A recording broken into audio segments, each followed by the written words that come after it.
Allegiance. I pledge allegiance to the flag of the United States of America and to the republic for which it stands, one nation, under God, indivisible, with liberty and justice for all. All right, roll call, please. Alderman Hoffman. Here. Alderman Schuman. Here. Alderman Rucker. Here. Alderman Morose. Here. Alderman Ross. Here. Alderman Osteen. Yes. Mayor Harmonson. Here. All right, looks like we have everybody. Good evening, Mr. Rucker. You can hear us okay? Everything's good this week. All right, very good. All right, we're going to start with citizens communication. This is the time set aside on the agenda for citizens and visitors to address the mayor and board on any topic that is not a public hearing. For those here in person, speakers will be restricted to 3 minutes unless otherwise permitted. Minutes may not be donated or transferred from one speaker to another.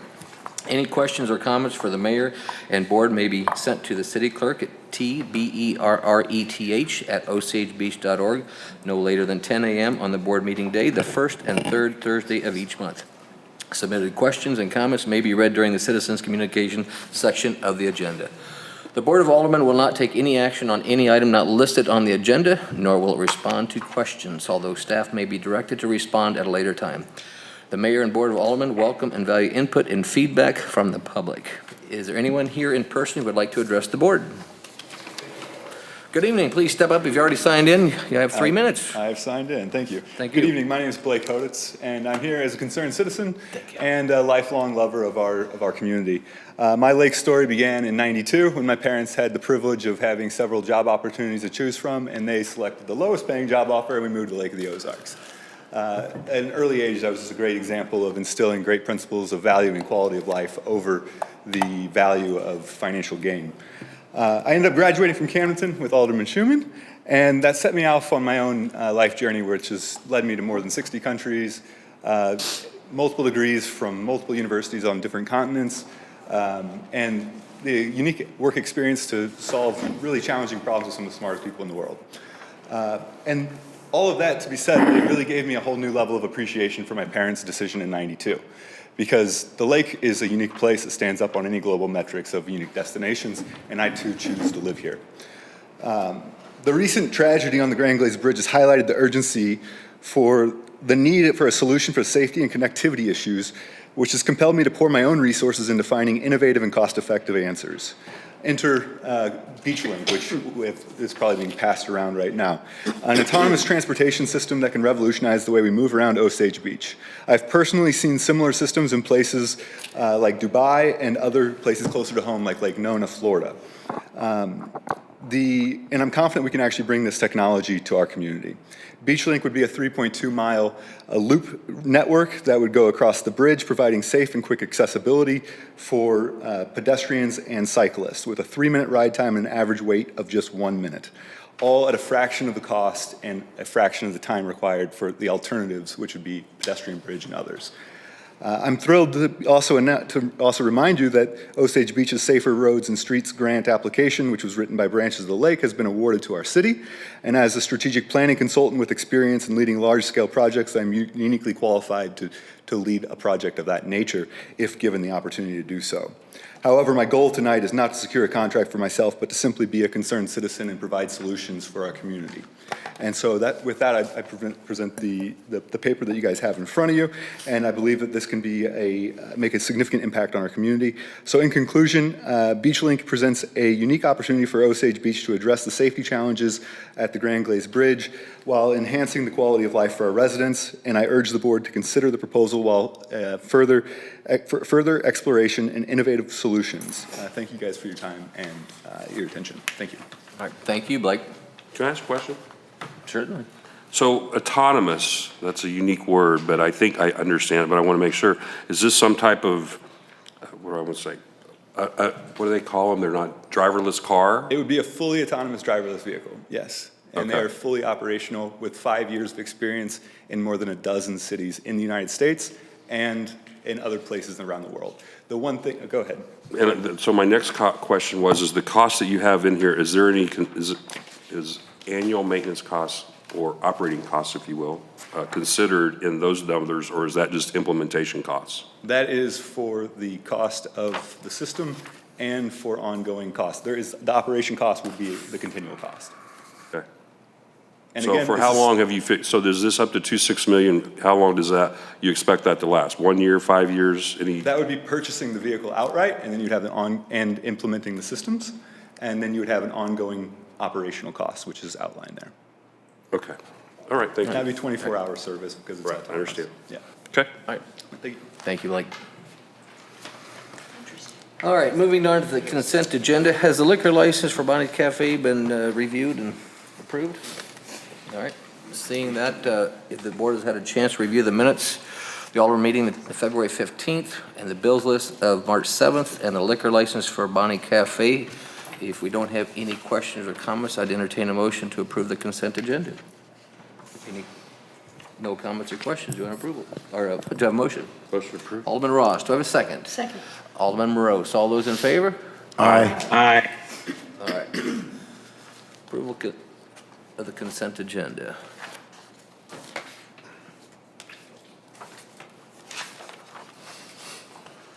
All right, we have 3 items on unfinished business. The first is Bill 24-08, an ordinance of the City of Osage Beach, Missouri, authorize the mayor to execute an agreement with Federal Aviation Administration, FFA, sublease number 697 DCM 24L0008 at Lee C. Fine Memorial Airport in Kaiser, Missouri. This is the second reading. Airport Manager Ty Dinsdale, please. Nothing further, Mayor, unless anybody has any questions. All right, any comments or questions for Ty? Seeing none, do I have a motion to approve second reading? Motion. Alderman Schuman, second. Alderman Rose, roll call, please. Alderman Rucker, Yes. Alderman Ross, Yes. Alderman Morose, Yes. Alderman Schuman, Yes. Alderman Hoffman, Yes. Alderman Osteen, Yes. All right, second reading passes.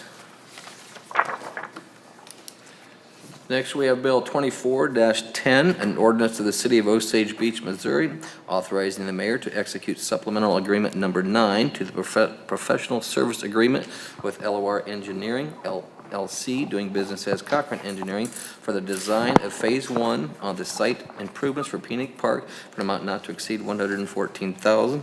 Second reading. Mike Wilde, or is this, you taking this, Mike? Yes, Okay. and I have nothing further to add unless there are any questions. All right. Any comments or questions for Mr. Welty? Seeing not, yes, Alderman Osteen. I do have one, and actually, this is directed to Gina. We've not had any expenses per our budgeted amount for the year under this line item at all? Well, actually, that would be Mike fills this sheet out. So as of 2/6, there might have not been any January bills processed yet. That is could be correct. a possibility. Okay. That's all. All right. No more questions. Do I have approval, to have a motion to approve second reading? Motion to approve. Alderman Hoffman, do I have a second? Second. Alderman Rucker, roll call, please. Alderman Hoffman, Yes. Alderman Osteen, Yes. Alderman Schuman, Yes. Alderman Morose, Yes. Alderman Ross, Yes. Alderman Rucker, Yes. All right, second reading passes. Last item of business, unfinished business, is Bill 24-11, an ordinance of the City of Osage Beach, Missouri, authorizing the mayor to execute supplemental agreement number 10 with LOR Engineering, doing business as Cochran Engineering, to design the Rockway Lift Station emergency storage for an amount not to exceed $66,000. Again, second reading, Assistant City Administrator Mike Welty. Thank you, Mayor. I have nothing further to add unless there are any questions. All right, any questions? Seeing none, do I have a motion to approve second reading? So moved. Alderman Morose, is there a second? Second. Alderman Hoffman, roll call, please. Alderman Ross, Yes. Alderman Morose, Yes. Alderman Rucker, Yes. Alderman Osteen, Yes. Alderman Schuman, Yes. Alderman Hoffman. Yes. All right, second reading passes. All right. On to new business. I'm looking forward to reading this twice tonight. So bear with me.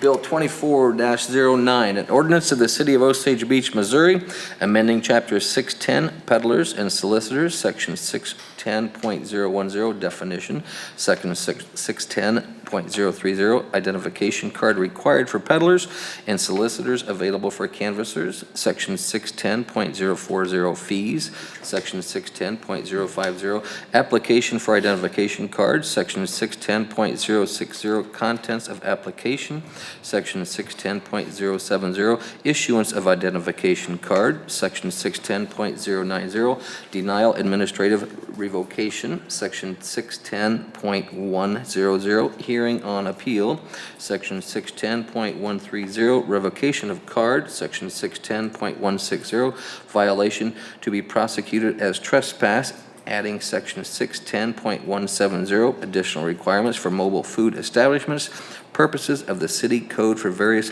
purposes as set forth. This is the first and second reading, and I'm going to turn it over to our city attorney.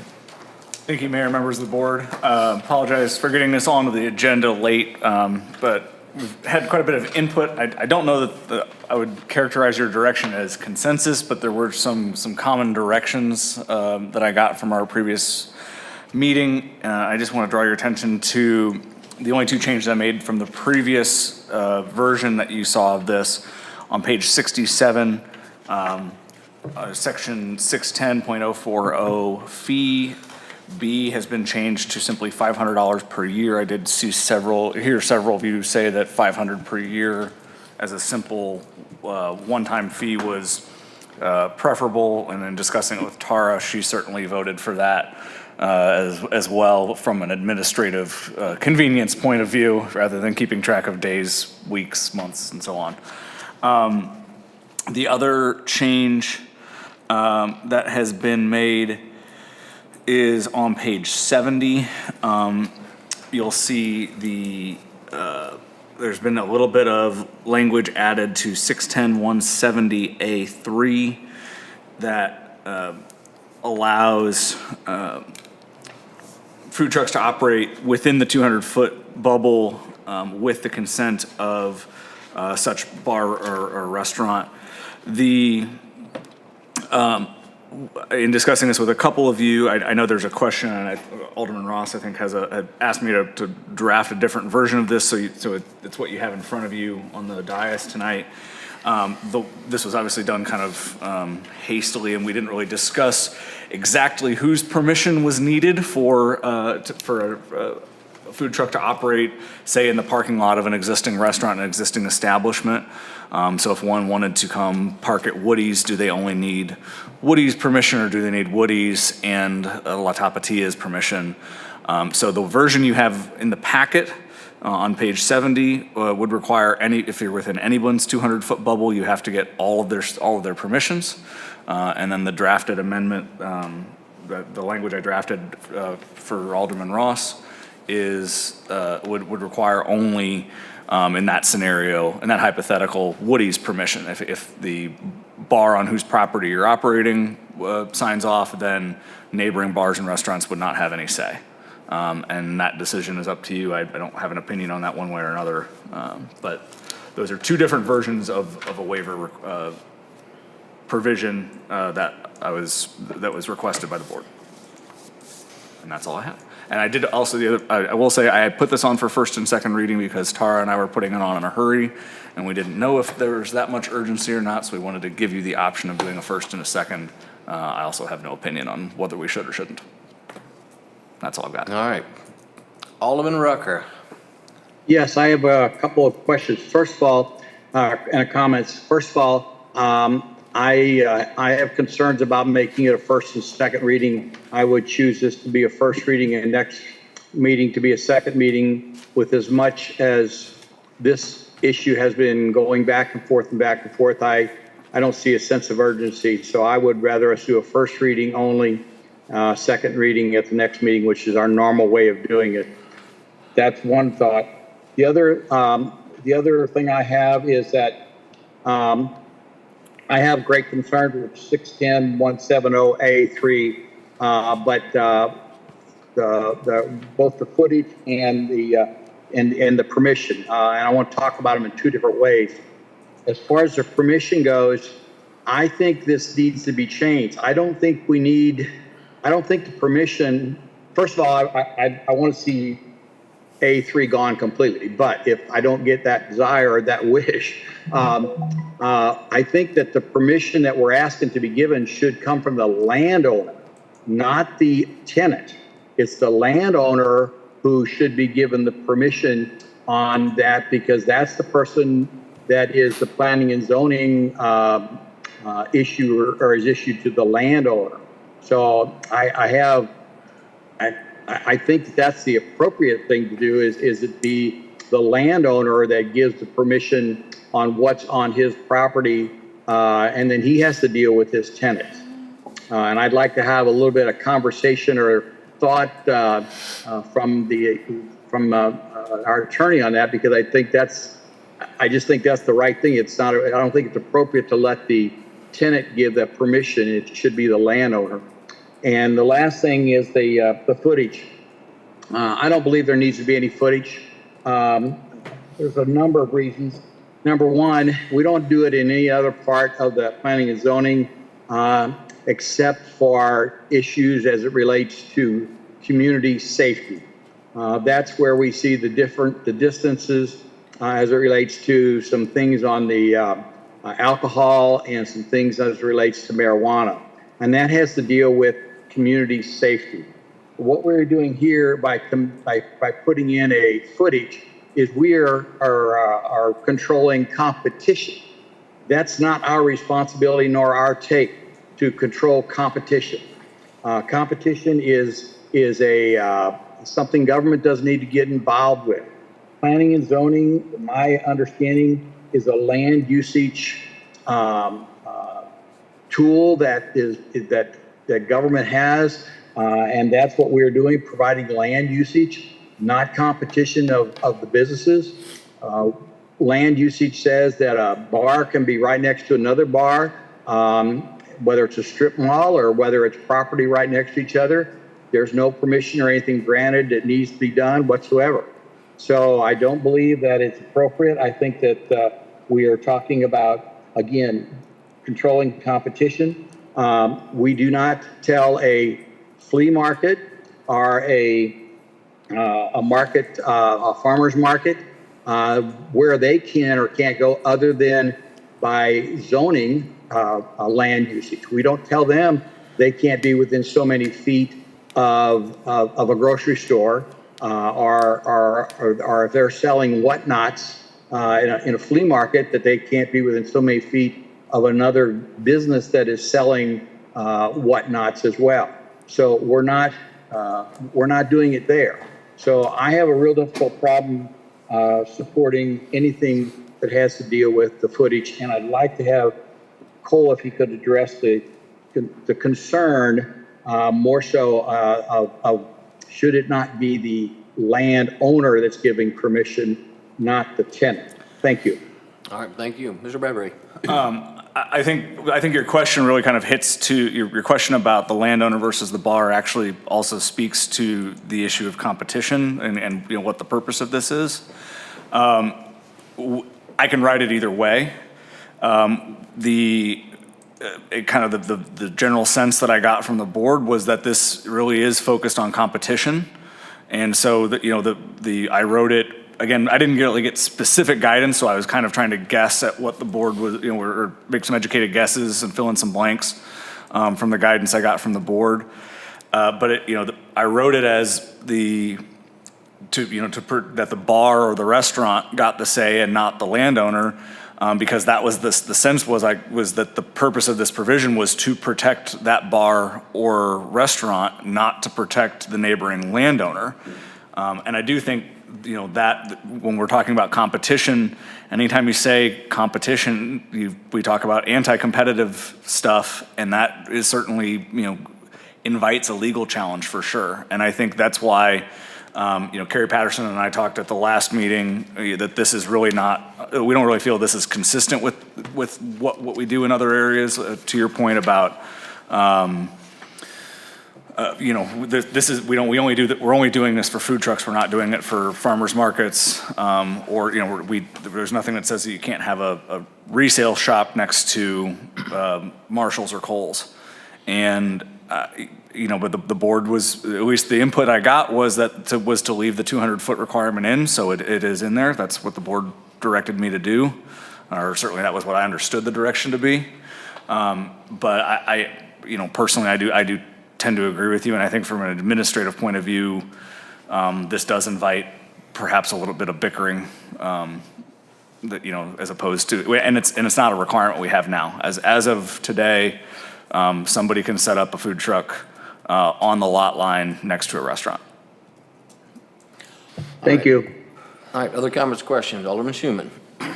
So I'm actually not in favor of having the 200-foot or any footage. I kind of feel the same way. I don't really think that we should be telling somebody what they can or can't do to an extent, what they can or can't do or have on their property, what businesses they can have. Because again, it is saying, well, these businesses have been here, so you can't open one kind of like it next to it. It just doesn't feel right to me. But if we did the 200 feet, the landowner versus the leasee, if the leasee is leasing from it, don't they then kind of legally have control over that property? So if we're asking for the landowner, doesn't that kind of supersede the lease? I can flesh that out. I've got some language we put in another ordinance, and I'm trying to remember what it was. Oh, it was the marijuana ordinance. And it was person rightfully in control of the property. So if it in the case of a somebody who owns their real estate and operates the restaurant there, like a Vista Grande, that's the same person. Versus in, say, a Pruitt's Point, it's going to depend on whatever the lease says. I think the Pruitts probably make a lot of those decisions, and then that's a contractual dispute between them and their tenants, so on and so forth. But also, the downside of that is we may be getting ourselves into, well, who really has the right to say? So I have the language. We could certainly, if we want to go down that path, I can pull the language out of the marijuana ordinance, that would at least make them the same, so we don't have two different versions of the same rule.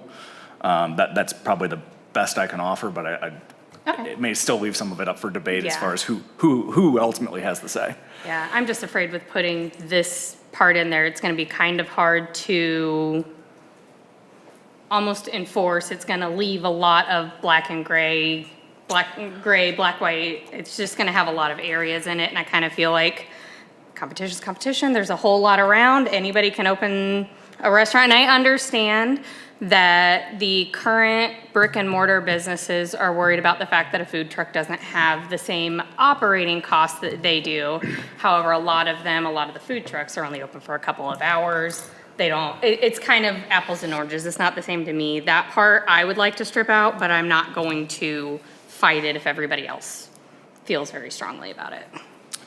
I will say that Ron and I have joked that if we get into the 200-foot rule, that we'll need to acquire a golf rangefinder for our compliance officer to.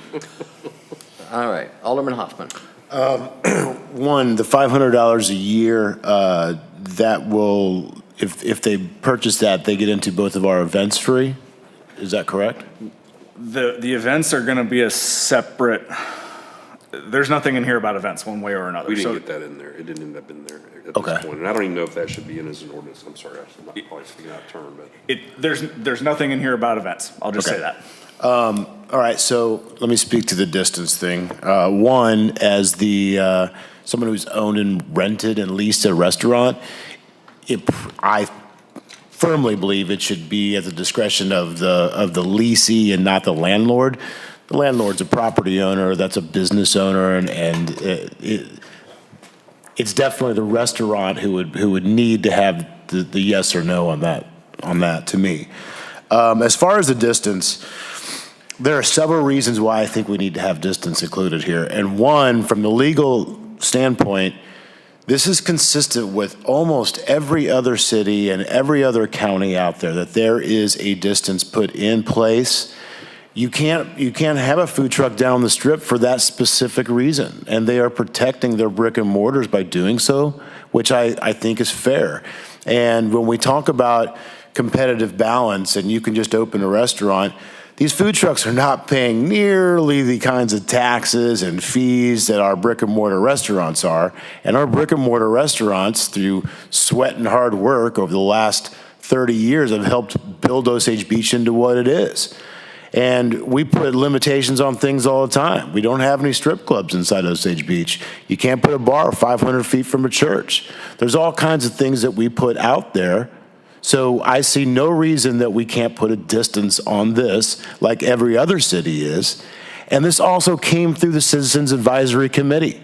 There were restaurant owners that were on that committee who don't really want food trucks here, but they tried to find a very fair way to make it amenable for them. So I believe this is a fair compromise for everyone, and I don't think we should just scratch everything and make it great for food trucks. I think we need to take everyone's position, and again, if we're going to have a Citizens Advisory Committee, well, let's listen to them. And that's what they've said here, and I, for one, will not support anything that does not include, I was willing to go down to 100 feet, but I will not support anything that doesn't have some kind of clause in it for distance. That's it. Thank you. Alderman Osteen. Unfortunately, I'm going to disagree with everything Alderman Hoffman has just stated. I am 100% in agreement with Alderman Rucker on his statements. I'm going to throw out a few ideas or things to think about. When it comes down to basically who has the legal right to decide if a food truck can come into a property or not, think of this in different terms. A leasee basically has been authorized the ability to run a business on a set piece of property they do not own. That leasee does not have the ability for any type of business then to open up an ancillary business on that same piece of property. I.e., if I'm a retail shop, I can't automatically say, guess what, I'm gonna let another retail shop open up on these grounds. That is not their call to make. That is the legal owner of the property's call to make, and I think food trucks fall under that same category. If you're a tenant, you do not have the authority to open up additional businesses on that property. That is the owner's decision.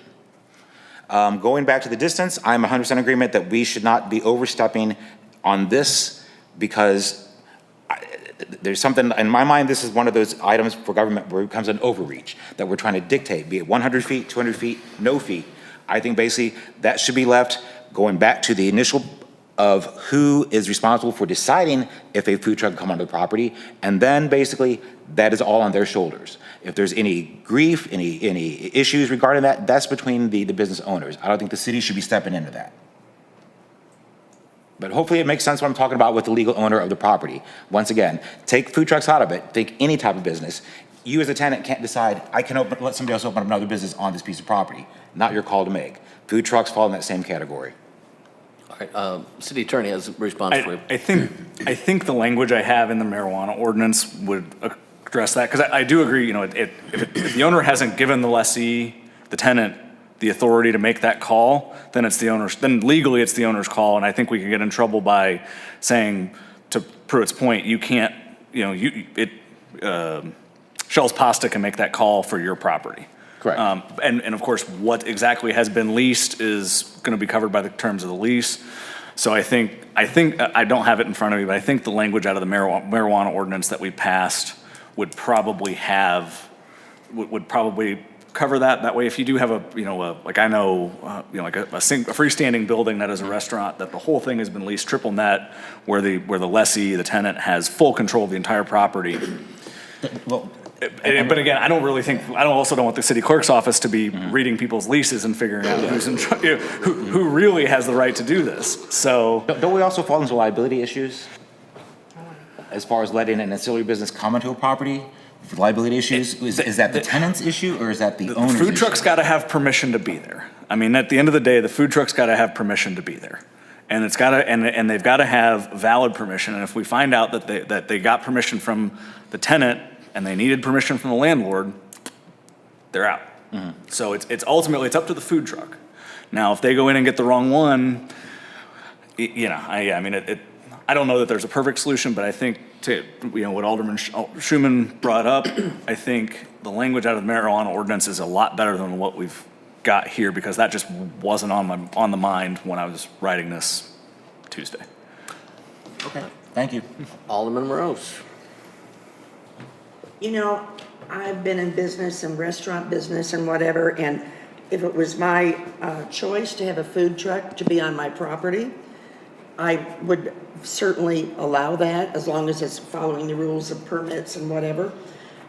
I don't see where it's a landowner's problem, honestly. If I was leasing my property, I think, well, he's leased my business, he's leased me the property to put my business on. It's up to me if I want a little bit more competition to have a food truck, so be it. And that's the way I look at it. I do think that there should be, like the 200 feet that the Citizen Advisory had recommended. And also, I just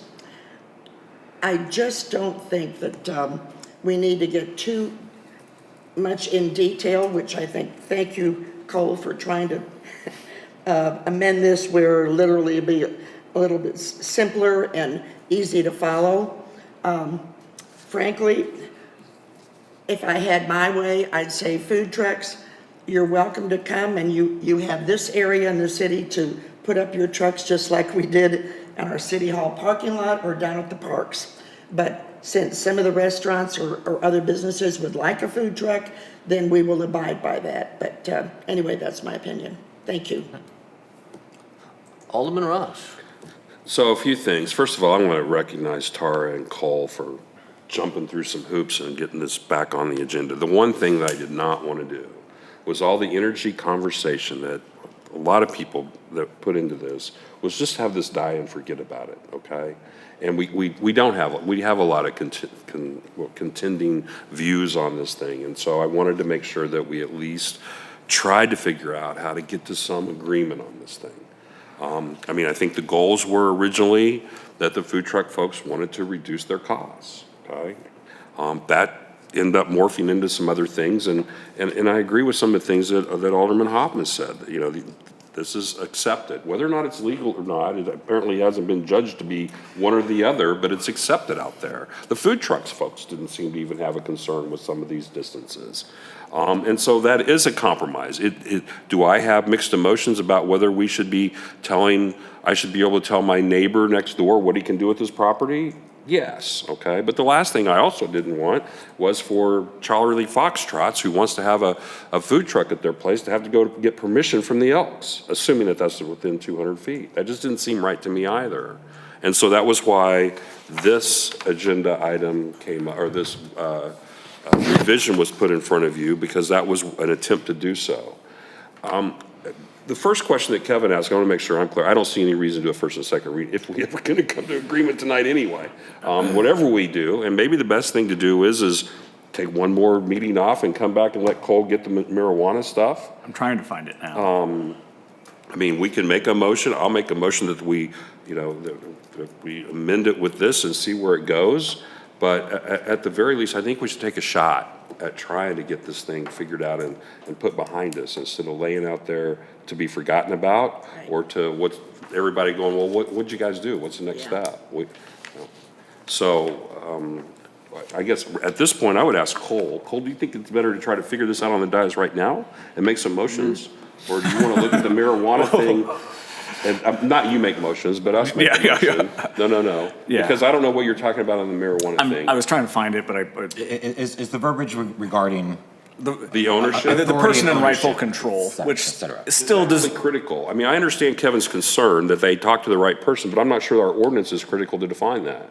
Well, so let me address the first one. I think one way or another, it sounds like I'm hearing 50-50. I'm hearing 3-3 I understand. on the distance. So I think getting that resolved would be helpful. Okay. I do think the marijuana language is, for the language out of the marijuana ordinance about it's person in rightful control. And I think that at least is unquestionably an improvement over the way we've phrased it here. Rather, just specify that whoever has the right, he's, to the point that the Alderman Morose made, in some cases, you do lease the parking lot. In some cases, you don't. In some cases, you simply have a right to have your customers parked there, but that doesn't give you the right to set up a T-shirt shack out in the parking lot. So, it does vary, and I think having that language would improve this. I'm not saying it's going to solve all of the concerns, but I can assure you that it will make this conversation, it'll help direct the conversation closer, get us closer to the end. As far as it's the A3, the 200-foot rule, I think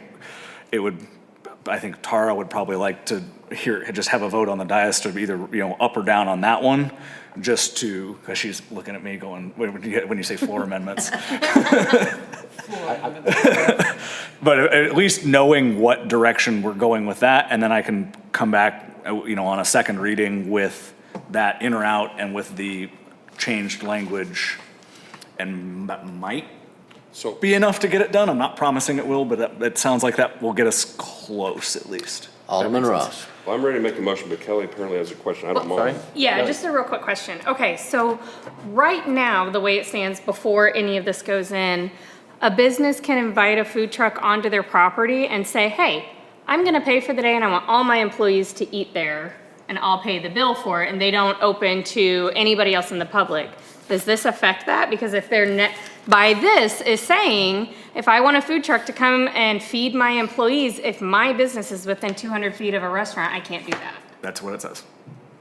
And I do know that that does happen, that business owners do that for their employees as a perk, as a treat. And now we're saying, even this would consider like the ice cream truck and stuff.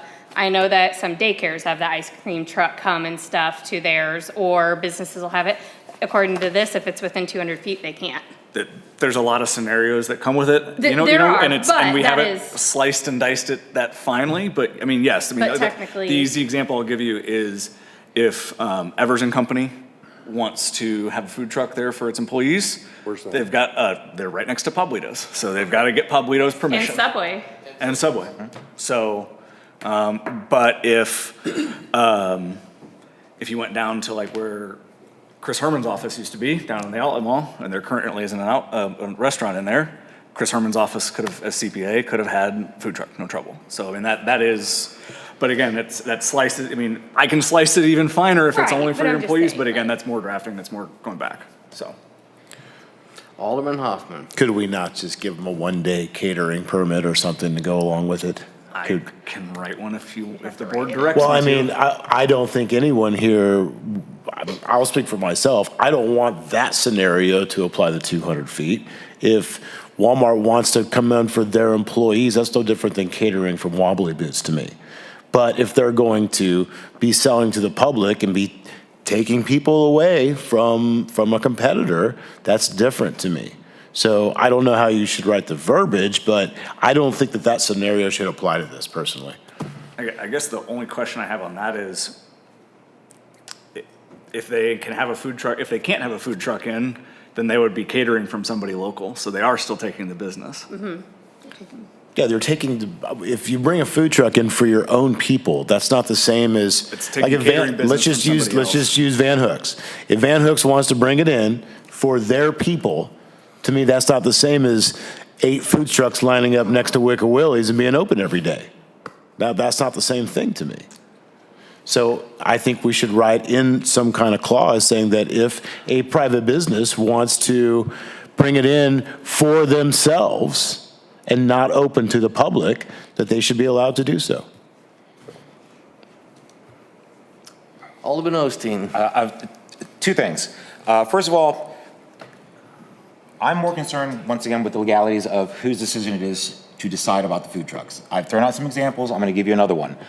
The farmer's market every Saturday that goes into the outlet mall, they probably didn't petition the Polo outlet to put that in the parking lot. They probably had to go to the owner of that property to state, hey, we would like to do this on your property. They're the ones that give the legal authority for it. It's not those individual tenants or any tenant that can make that decision. I know it may sound like a moot point and that we're splitting hairs, but I think legally we've got a language in there to cover our butts that says, yes, it's the person who has the legal authority to make that decision. And that probably is the owner of that property. Can I not respond the to tenant. that? Give you, I mean, another way to do it, and I see your point, and in a lot of cases that's going to be correct. You know, we're talking about the outlet mall. Pruitt's Point is different than Papa's, where I'm guessing they triple net that whole parcel. But I don't know that, but I think that's a pretty safe guess. Another way to do it would be to say you need to have the owner's permission, and as long as they get the owner's permission, that's fine. And if it turns out it's the lessee's permission, that's a contract issue, contract suit between the lessee and the owner. So if they get Casey Milligan's permission at Papo's and food truck starts parking in the back of Papo's and Papo's doesn't like it, Papo's, that's between them. Yeah. All right. That My would be second one way to item- solve it, and we can just say, look, whoever's on GIS as the owner, you need their signature. Okay, my second item is how to keep this advancing. Number one, I don't think we should do motions right now. I think basically, we've got a first and second reading for this item. I think maybe we go ahead and approve the first reading, and before we go back to a second reading, then we add in the verbiage regarding legalities. Then maybe we can come to a consensus before the second reading on what we do as far as distance, and a few things you wanted to clean up that Kelly brought up and Hoffman brought up, et cetera. But I think to keep this advancing and not let it keep lying there dormant and we keep arguing about the specifics, let's at least approve a first reading, because I don't think legally, and Mr. Rucker, I'm surprised isn't pitching in on this, I think that is the route we should go to keep this advancing before we finalize it and can still make changes. I'll just say that for my own sanity, it would be really helpful to me to at least know, because it sounds like the distance thing, which is A3. That sounds like that's up or down, but there's no wording changes, that's just up or down. It would be really helpful to me to know if that's going to be in the final version, because if it is, then now I'm hearing that we need to exclude employee appreciation, but not facing the public and all these other things. And if it's not going to be in there, then none of that needs to get written. And if it doesn't make the final draft, then all that never goes in the first place. So I think it would be helpful to me for drafting to know if A3 is in or out, and then I would welcome your input, and I'll try my best to get there. Carrie's giving me a funny look. Here's my thing, and I'm gonna throw almost 25 years of experience in this town out right now, I suppose. I'm just honestly sitting here listening to you all talk, trying to figure out what we're trying to accomplish legitimately, because the way that we used to do it, okay, had them get a peddler's license, it was 500 bones a year, something like that. Every 6 months. And literally, in the entire time that I have been here, I can think of the burger guy and then the Jamaicans that did the jerk chicken place out in front of Pat McNally's that we've had in the last 20 years for food trucks other than our event. And the ideology, best of my knowledge and in the research that I had done, was that the citizens and board put in the requirements that we had initially to try to make it more equitable for the restaurants and then the food truck. If you're gonna come in, bring a food truck, you're gonna pay extra money. And the fact that I can literally think of one food truck that in this town that I ever bought anything from tells me that was working to do what they were wanting to do. Make it even and make it difficult for food trucks to come in. Now, I guess kind of what I've heard, and I didn't go back through Kohl's, but it sounds like we're back to $500, and we've thrown on, a distance requirement that makes it even that much more restrictive. Again, I feel like I know what the reason this is in front of you all was for, because Mayor Harmison wanted to open up the door a little bit more for them. I certainly don't think what we're looking at opens the door up anymore for them, and I don't honestly know what we're accomplishing. With the things that Alderman Rucker said, yeah, from a planning and zoning perspective, we do things for quality of life and safety. That's what our distances are for. But this isn't planning and zoning, okay? This is in another portion of the code. And I'll leave that up to Cole to figure out where he can defend it if we ever have to. But, that's just from a little historical background, and then what my understanding of why you all are looking at this in the first place now, just kind of, I don't know. Maybe I'm just trying to get this straight in my own mind, but. Well, I'm going to speak real quick because, the reason we brought this up is because early on in my administration, the food trucks came to us and said, hey, food trucks are becoming a bigger and bigger deal. And they didn't like the fact that they were paying $500 every 6 months. They had to pay $35 per person that worked there. Is there anything we can do about it? And so that's where we formed the Citizen Advisory Committee. That was the very first thing. Since then, and I've even said, I'm almost sorry I brought it up, because it's gone down this rabbit hole and we've got 6 opinions up here, we have 10 opinions on the Citizen Advisory Committee, and we're back to square one. When it all came down to the financial aspect of it. So as I hear everybody, and I don't want to just discount all the work that's done, to me, it makes sense. All we do is let me back up a little bit. The reason we wanted a separate ordinance was because peddlers and foods were all together, and we would have to go to the community for a vote of the community, because back in 1982, the community voted for this. So we don't have to go back to the community. We were going to do a separate ordinance for food trucks. Leave the peddler's license as is, and separate food truck. So after all said and done, to me, the easiest thing to make sense is you make it $500 a year, and you change nothing other than that. Because in the last 10 years I've been here, I've not heard one business complain about it. And if all of a sudden we do get an instance where somebody steps on the property next to it, somebody sells chicken wings, they sell them for half price, then we come back here, we can do an amendment once that becomes a problem. But I've never seen that as a problem. Makes sense to me. Cut it in half to $500 a year. TAR doesn't have to do the licenses every 6 months, and we change it separate food. Keep it simple. Alderman Hoffman. We had several restaurateurs on the Citizens Advisory Committee, and I'm just wondering, Mr. Mayor, I'll be very blunt about it. Would you have the same opinion if someone wanted to open a cheese truck right next to Harmy's every day? No, I'd probably come here and complain and probably ask the board to do an amendment. So I think we can, we can, right. No, I agree, you probably would. Let's handle that now. We've got a Citizens Advisory Committee who came out and said this. Well, you're the board. You know. I just gave you my 2 cents worth, so. Okay, well, thank you. Alderman Ross. So a couple of things. One, Carrie, to answer your question, what we're trying to do here is something I always think that I should never try to do because I will fail, and we're trying to make everybody happy. Okay? and how many times have I said that's an exercise in futility? You will fail, okay? But there's, for whatever reason, there's been enough energy and people involved in this that we're still trying, okay? I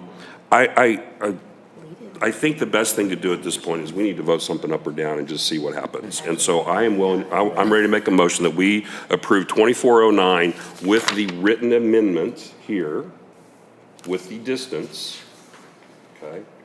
And see where that goes, if everybody understands that motion. All right, so Alderman Ross is wanting to make an approval on the first reading with the amendment that he's put forth with the 405.020 amendment.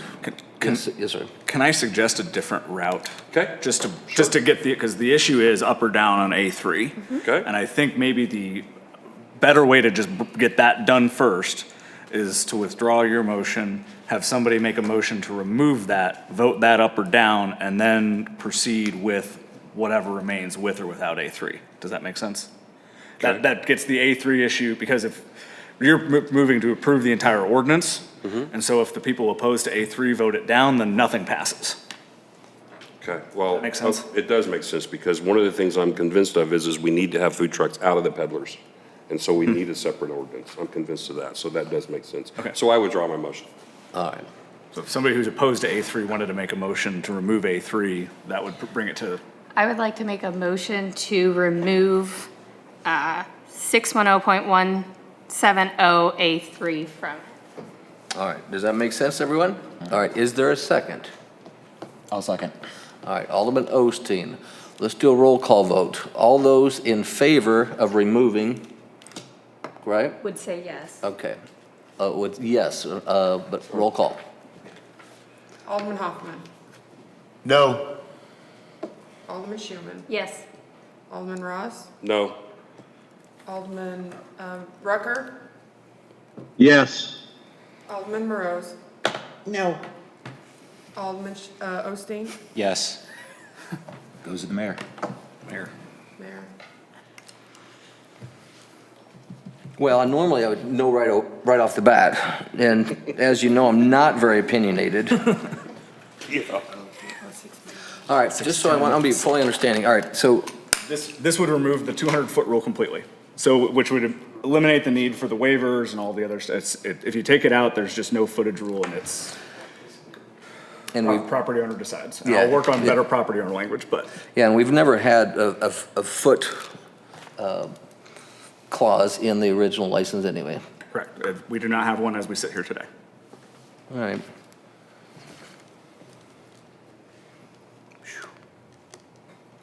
Well, what's going through my mind is several things. The brick and mortars out there, what the Citizens Advisory had said, and included 2 members on the board, and the fact that other towns do have some sort of distance. So I would like to keep the distance in there. So it's yes. So you're keeping the distance in, so that's a no. So it's a no. That's a no? Okay, so A3 stays. A3 stays in at 200 feet. 200 feet. So now is it my turn? I think so. Ask the mayor. I was just trying to get No, that. but I'm just saying is now, from a proper procedure standpoint. Now I think what you were trying to do fits. Alderman Ross. Okay, I'll make a motion that we amend it to include the verbiage that's here, okay, which is the unless operating the property of existing bar or restaurant with the permission thereof. Is that right? Isn't that the right way to do that? I think so. Yes, So okay, you want to include your verbiage. Right. yes. All right. Is there a second? Second. Alderman Hoffman. We're going to do a roll call vote again, please. All those in favor, roll call vote. Alderman Rucker, No. Alderman Hoffman, Yes. Alderman Schuman, Yes. Alderman Ross, Yes. Alderman Morose, Yes. Alderman Osteen, I'm a no, and I want to explain once again that I think we need to expand on the verbiage of who basically allows that permission. That's what I've been harping That's what on. they're gonna work. That's my issue. I will work on that. so. Between the first and passes second. Okay. You are no, you're a no? I'm a no. Okay, so 4-2. All right. Next time, what a team. Motion passes then with, So close. So close to get. okay. Good quite, Gina was saying up here that we need to formally table the second reading. So he'll drop the information. I don't think we need a motion to do that. If I could, I need motion to table. We do need a motion? Motion to table second reading. before we do that, could I bring up one thing? We were talking about making it free for both, to both events if they paid their $500. That was something to make it better for the food trucks.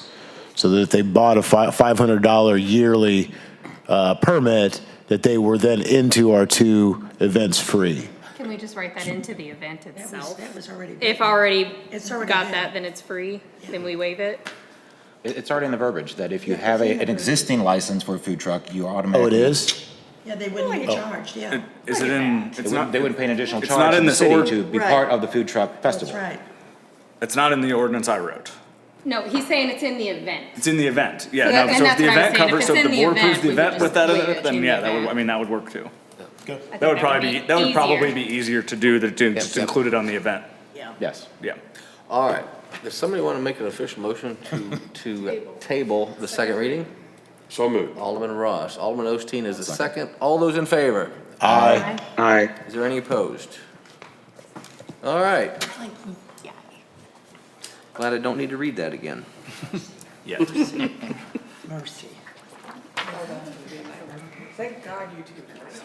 All right, next we're going to work on the bill 24-14, an ordinance of the City of Osage Beach, Missouri, amending ordinance number 23.90, adopting the 2024 annual operating budget, transfer of funds for recruitment costs. This is the first reading. City Administrator Gina Woods, please. Yes, Mayor, members of the board, this is a request to amend the budget. We do not have recruitment cost dollars in our budget currently, and we're at the stage where it's probably very beneficial to use that specifically for the city engineer position, but in order for us to move forward through the purchasing code, I need it funded. This is just basically an educated guess, just on past quotes that I'd got, but it really depends on some other details, but this should cover that. If I can get it funded. All right. Comments or questions from the board?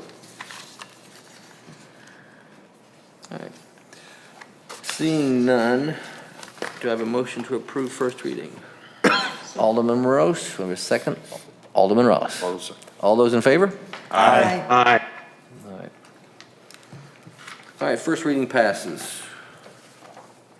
Next, we'll move on to motion to approve and submit the Board of Alderman authorization City Council authorization form to participate in Missouri Department of Transportation Highway Safety Grant Program fiscal year 2025. Chief Davis, please.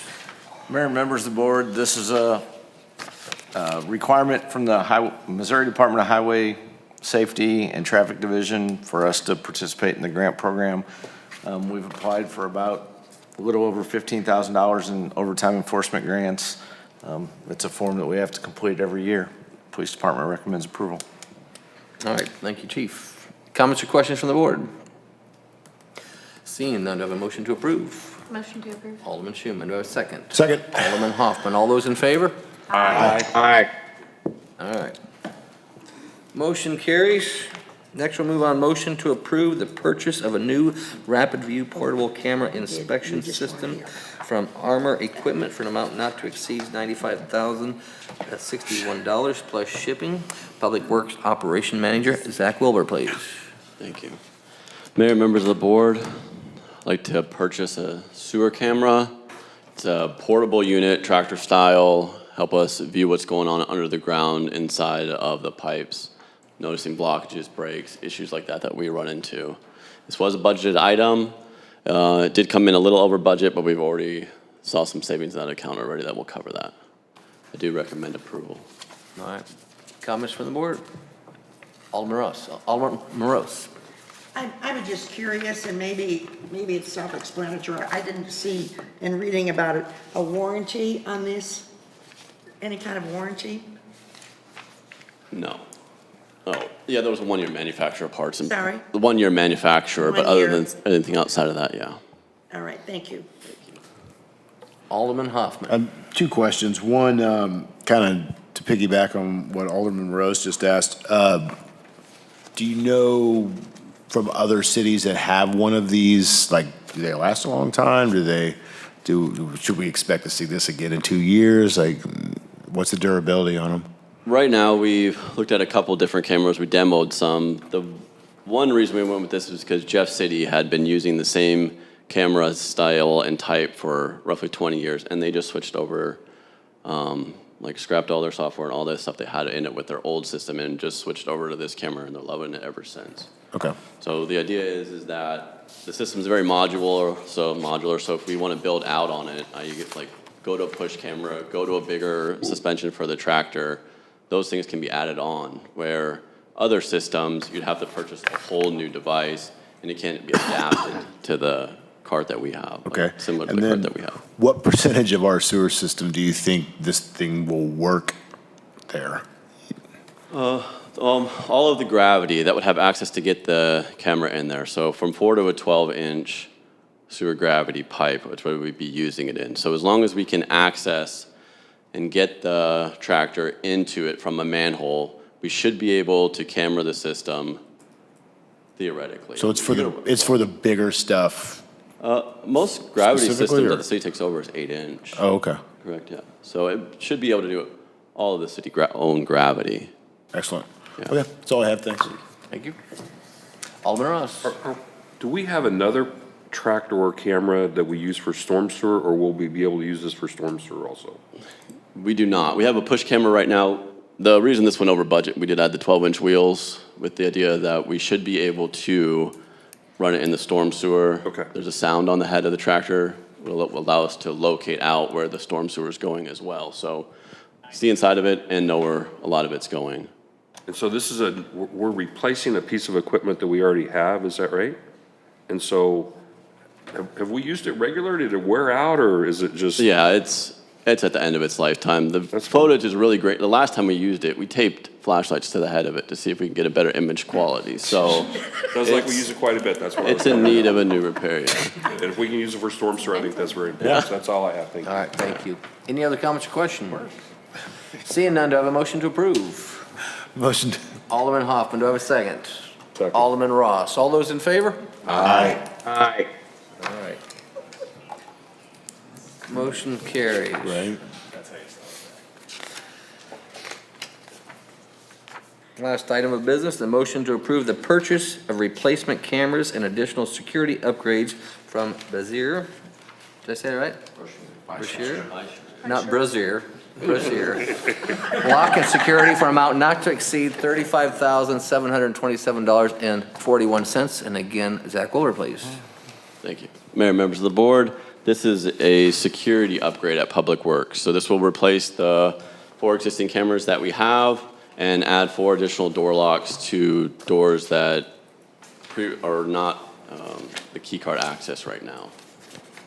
Okay. I recommend approval. Bysure is also the same company we've currently used, so all the software and everything is compatible with how the police department views the building and watches over at night. Very good. All right. Comments from the board, questions? Seeing none, do I have a motion to approve? Motion to Alderman Rose. approve. So moved. Second, Alderman Rucker. All those in favor? Aye. All right. Motion carries. Next, we'll move on to department lists. City Administrator Gina Woods, please. Yes, Mayor, members of the board, I don't have much tonight, but because I have also been receiving several calls, next meeting, March 21st, reminder, we will have the first reading of the sewer and water rates that we discussed. I apologize, I had to push that back. We needed to meet our deadline for published public hearings, so really speaking to you all as well as anybody listening in, there will be a public hearing preceding the first reading. I have gotten calls, let that know, let that be aware, so that will be on the next meeting. All right. Thank you very much. Assistant City Administrator Mike Welty. Thank you, Mayor, members of the board. Just one quick update on the Veterans Memorial. I had previously promised to have that before you at this particular board meeting. We have been diligently working with the city attorney and with the Elks Lodge to work out all of the last minute details related to all of the donations and intricate details related to the contract. So I think we're on the cusp of having that all smoothed out, and I'm pretty confident that we're going to have that on the 3/21 board meeting for your approval. So that's all I have. All right. Thank you very much. All right, City Clerk Tara Barrett. I don't have a whole lot. I will be gone next week. I'm attending the City Clerk's Spring Institute. I will be back Friday morning, so anybody needs anything, I will have my laptop and I will be working up there. So if anybody needs me, just let me know. If not, they can contact Annie Wallander. She will be helping out at the front as well as Jan. So we'll be good. Thank you. Thank you. City Treasurer Carrie Bell. I have no report this evening. All right, City Attorney Cole Bradbury. I have nothing fit for public consumption. Let you judge what that means. Chief Davis. Yeah, we had Super Plunge the last weekend in February. We had 18 Super Plungers who raised $165,000 for Special Olympics, and the total of the strut, the Pee Wee Plunge, Cops on Top, all our plunge events, we raised $268,700, and we still have funds coming in. You know, Lieutenant O'Day and myself both did the Super Plunge. Lexi and Travis did a lot with the chili cook-off and the auction and the strut, and then they plunged along with Summer and Pete. So we had pretty good involvement from the police department. So another successful event. Next year will be 30 years for the plunge. Wow. So it's hard to believe. We have one new police officer starting the 20th. We have another one finishing up all the post-offer testing tomorrow. And that'll leave it, once those two are on board, we'll have one road officer short and one SRO. So don't want to shoot ourselves in the foot or anything, but that's the best we've been in quite a while. So we did have another communications officer testing last week, and the background packet was sent out to him. So we're gradually working on that as well. So that's all I got. All right, thank you. Building official Ron White. Oh, yes, thank you, Mayor, members of the board. I just wanted to let you know that the building inspection and building maintenance departments are fully staffed now. I give a public welcome to our newest member, Selena Franklin. She has hit the ground running. She started last Monday, the 26th, and we haven't even come close to challenging her yet. So look forward to challenging her skill set and seeing what all she's going to bring to our department. Thank you. All right, thank you. Michael Reyes, Human Resource. Thank you, Mayor, members of the board. I didn't have any further questions since the last board meeting regarding loggers. So where I'm at right now, I'm going to put together a one-page summary sheet for you. I'll start working on that as soon as possible, and hopefully we can get some resolution on that. For the 360-degree feedback, this year, our evaluation process was completed without it. I had attempted to set up the current NeoGov performance evaluation system, and the way that it was functioning was just more burdensome than it normally is in our regular cycle. So I've contacted our employee survey company, Culture Amp. They also do performance evaluations that include the 360-degree feedback. So I'm waiting to do a trial with them before we move forward with any kind of service agreement. All right, thank you very much. All right, Public Works, Zach Wilbur. Thank you. Just a quick update. Apex ran a 24-hour stress test, and everything's good to go. So once the sands repair is finished, we'll turn it on and get a real accurate test of what it can do. But as far as they came down, startup went well, ran for 24 hours, and everything worked out perfectly. Very good. All right. Thank you. Airport, Ty Dinsdale. Nothing, sir. Thank you. All right. Cochran Engineering, Dave Van Leer. Yes, thank you. Just piggyback on what Zach was talking about, the Sands project. So if you've driven by, you do see construction is ongoing right now. We're expecting about 2 to 3 more weeks, and then we expect that project to be essentially complete. The one holdup could be getting asphalt pavement repair completed. I'm just waiting for the asphalt plants to open. But again, we've been in communication with the property owner there, just making sure they're informed what's going on, and hopefully, again, 2 to 3 more weeks, and we'll have that job behind us. Thank you. Thank you. City Planner, Kerry Patterson.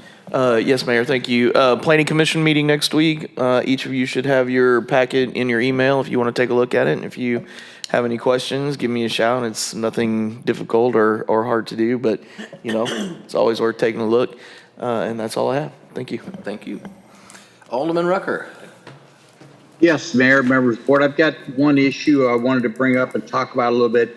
I know the board had received the correspondence that Tara had passed out to them in reference to Mr. Martin.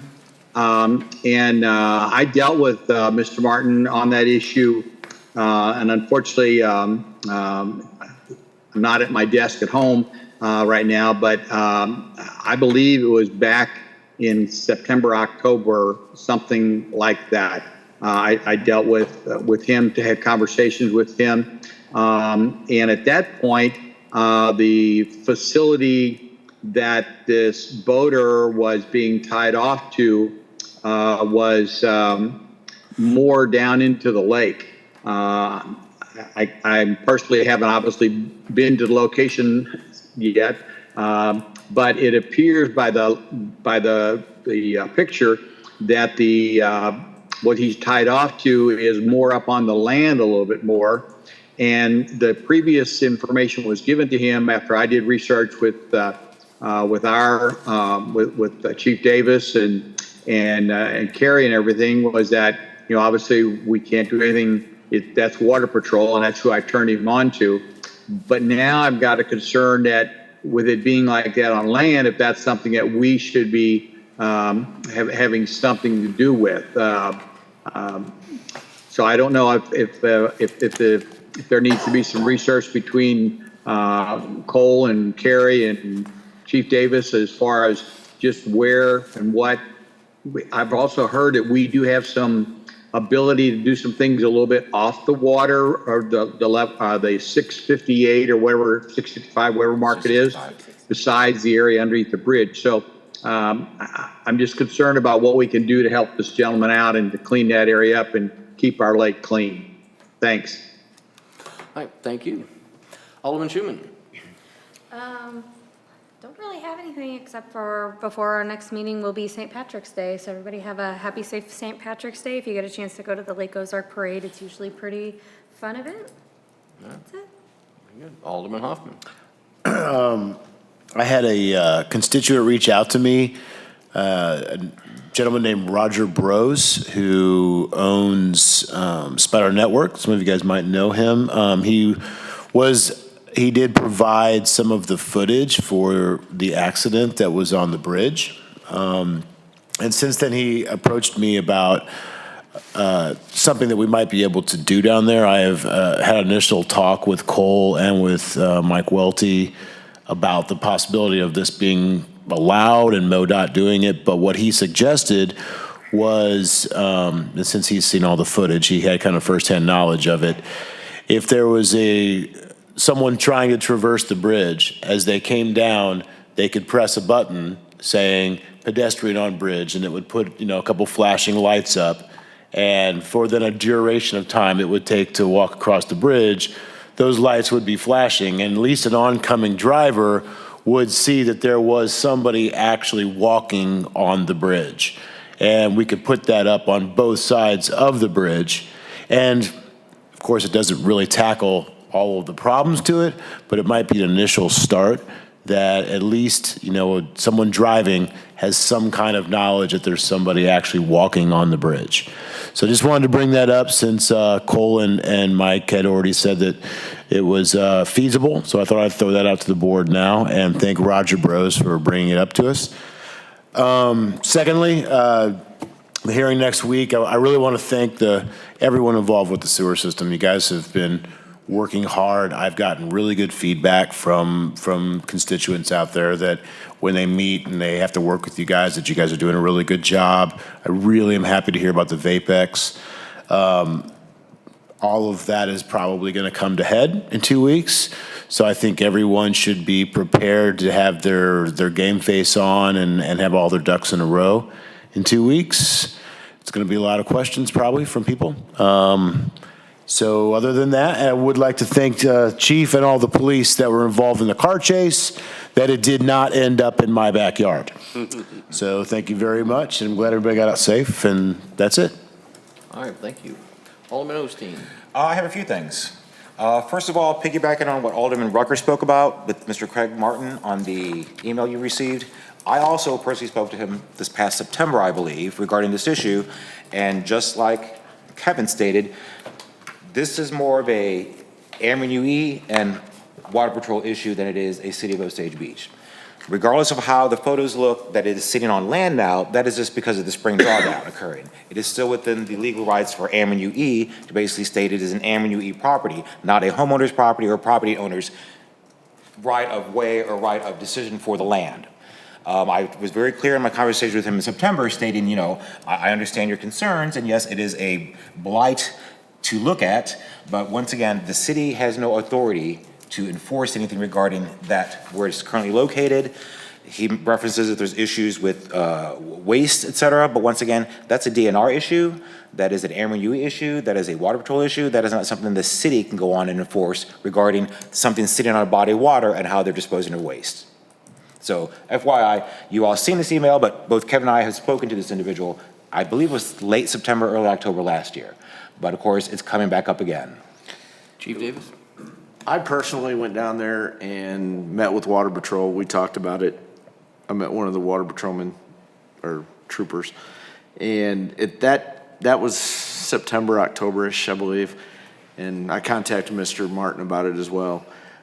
At that time, if you want to call it a vessel, it was tied up below the full pull mark. So it was actually tied up to a tree that was basically could be underwater at any time. So at that point, they didn't have anything they could do about it. I do believe they know who the owner is. They've dealt with the owner several times. I think he has been cited for no registration, but it's one of those, we can keep citing him and he'll never pay, and then it'd just be abandoned there. Which I don't know if anybody's currently on it or not either, but. I just want to circle back to it because obviously he's reaching out to the board as a whole, but I think we were very clear in what we told them our options were, which was basically nothing. I mean, we don't have watercrafts for the city that we can go out on the water and, you know what I'm saying, and try to patrol what he's doing on that vessel. It's very complicated. I was in those conversations too, and frankly, he's not in city limits. He's not what? He's not in city limits. Okay. When you're below the full pull mark, you're not in city limits. It's just a very awkward situation that we really have no authority over. Moving down my list here, I did want to congratulate the police department for all their efforts for the fundraising and all the charitable contributions that they have raised money for. Please make sure that the whole department is, knows that the board is very appreciative of all the work they've done. Obviously very impressed with the amount of money they've raised, so great job. This one is for either Cole or for Ty. Can either of you update me on the status of the replacement of the airport hangars? It was on a previous agenda, but was removed because we did not go through the proper bid process. But I have not seen that basically back up as an actual bid. It's still not up to bid yet. I'm working with Cole to fine tune an RFP, and we should have that back out to bid soon. I just wanted to circle back to it, which is going to lead to my next issue, and that is this list, the department update list. I just want to remind the board, this is a moving, breathing document that we need to continually update and review. Something such as the airport hangar is something I probably should have said, let's add that on here because it was something that went by the wayside the meeting before last. Same with loggers. Thank you, Michael Ray, for bringing that up again because that's another item I thought, you know what? We've had discussions, multiple discussions about this, but it's, once again, I don't want to say it's gone by the wayside, but there's not really been any forward advancement of what we're doing regarding that issue. So I just wanted to please beg the board to make sure you're reviewing this after every board meeting, review meeting minutes from previous meetings and think, what was something that was a hot topic that we discussed, but it's no longer, we're not circling back to it. Because that's what keeps these items in the forefront and in front of us to make quick decisions about and not let them just keep lingering out here for months or years. Do I hear to add those two at your request? Yes, please. Well, that was what I get feedback from several of you when something's done. Nope, that was my item, you can remove it, I'm satisfied. Nope, this is a new item, you can add it, so. So we're adding airport hangar and what? Loggers. Loggers. And I will say in Yes, respect and to. those items I know that Yeah. obviously we were saying that they're on the radar, but I just want to keep them at the forefront. And I'm sure everybody on the board probably can think of a few other items that we should probably be going back to the list because we've diminished the list, we've not expanded on it in several months. Specific to the airport hangar, that actually goes to a bid process that Mike and I have been working on. It is in the pipe. It is behind some other things in the pipe that are more pressing, more time sensitive. But I think it's actually number 2 on the list once we get, it's behind Veterans Memorial. All right. Once Veterans Memorial's done, then I think that's next up. I'm not holding anybody's feet to the fire regarding those items. I'm actually holding the board's feet to the fire to keep this list updated and keep it moving and growing. My last item, and Kelly already stated this, is a happy St. Pat's weekend for everybody. Contrary to my appearance, you cannot get more Irish than an O apostrophe last name. So I am bringing a lot of Irish blood, carrying a lot of Irish blood in this body, believe it or not. Compliments of my father, freckled redhead, so obviously I get mom's looks. But anyway, happy St. Pat's, everybody, and that's all I have. All right, thank you. Alderman Rose. Yes, first of all, I would like to thank the city for the opportunity for several of us board members to have gone to the Missouri Municipal League Conference. It was just a couple days, but the classes were very interesting. And it was a pleasure to have the governor speak the second day, for those that didn't make it. But anyway, it was really, I thought it was good. I'm curious on the inventory, talking about Public Works, the pumps. Have you got a maintenance schedule? I mean, as far as, I know we keep renewing and buying new pumps, but are there still some that we still need to replenish? I mean, is there a time frame where we're going to be doing that, or? We've made a lot of progress. There are still some pumps that we're going to need to purchase, but we've bought so many, we've got to get them installed. So we're kind of taking this, one bite of the elephant at a time, if you will. So we have, for anybody that's been at the shop recently, and I obviously invite anybody to come to the shop, you will see that we have them lined up, and we are installing them on a daily and weekly basis to get that back in order. I do know that Nathan is going to have something to Zach very soon for the purchase of some more pumps and parts Okay. that are going to be coming. So it's scheduled, in other words, you've got a strategy as far as when you are going to be reordering, or not necessarily, or? Well, I just didn't know. Lou's strategy, as time allows, we are installing the pumps. And once we get to a point where we are comfortable with the workload, we will be ordering more. Okay. How are we doing with employees in Public Works? Are there any openings? Yes, there are. We recently hired 2 transportation techs. They both come on board. Yeah, transportation's full up, so that's good. We're 2 short in water and 4 short in sewer. We're down a locator, but we're putting an offer letter together for the locator. But yeah, we're down roughly 6 people right now. Okay, thank you. What is the status, and maybe I don't know, I just need to be refreshed, the extension of our parkway? What's going on with that? Alderman Mayers, I'm glad you brought that up, and it's something I should have thought of to add to my comments. I'm very, very happy to announce that the funding request has been made with MoDOT, and I should get word back, if maybe next week, if not next week, the week after next, that we are approved to advertise. So that will go out to bid almost certainly before the end of the month. And right now we have 3 contractors that are waiting for that bid to come out and are ready to bid on it. So very exciting, very long and bumpy road to get to this point, but we are on the cusp of getting that project bid out, and I anticipate construction will happen over the summertime. Good deal, thank you.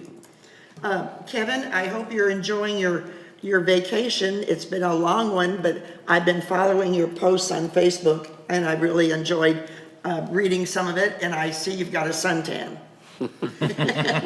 Having fun, enjoying it. Great.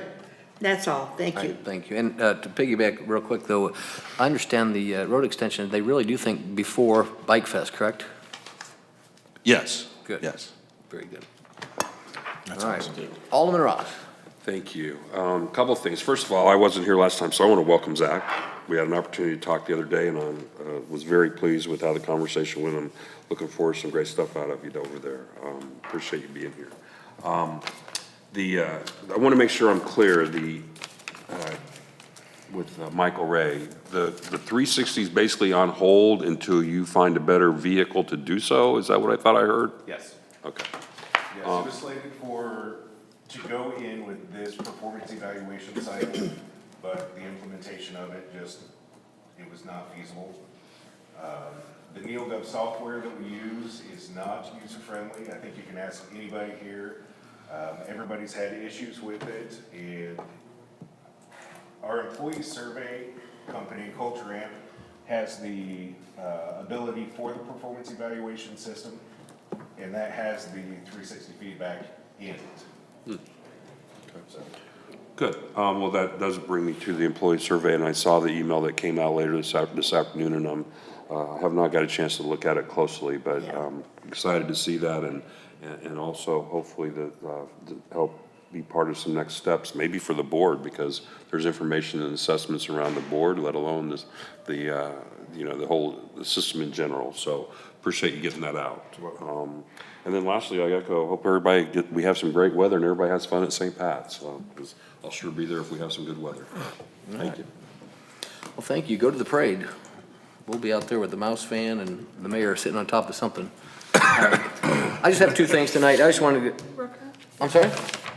Never mind, sorry. Oh, you got him, yeah. Just 2 things. First of all, kudos to the police department. Chief Davis had the opportunity to judge for the 2nd year at Polar Plunge, and went down and saw him when he was at Nick's True Value raising money. And sorry I did not make it when it was snowing when you're on top of the Hy-Vee gas station. But that is really let the police department know that we really do appreciate it, and what a wonderful cause.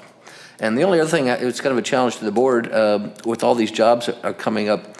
and I've not done the best job, but recently I tagged myself as a mayor Facebook page, tagged myself personally, but we have some applications out there that a lot of times people won't go on a website. So if you can share them on your social media, if you're involved with local clubs, take a print off of some of these jobs that we have and let people know, because the city is a good place to work and we have some opportunities. So, and that's all I have.